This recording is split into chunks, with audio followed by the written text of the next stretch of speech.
يلا معانا بوحه النهارده في المهرجان، مهرجان عيد الذهبيه. يا عم الحاج انت خوفتوني، ادوني فرصه يا عم الحاج.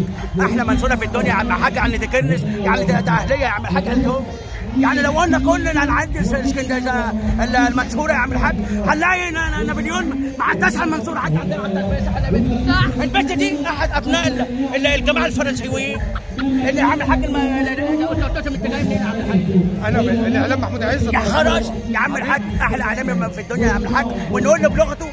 بالنسبه لاعلام محمود عزت انا اقول له كل سنه وانتم طيبين، على راي الناس او النبي يا اخو اديني وف اكتشفنا يا بنت.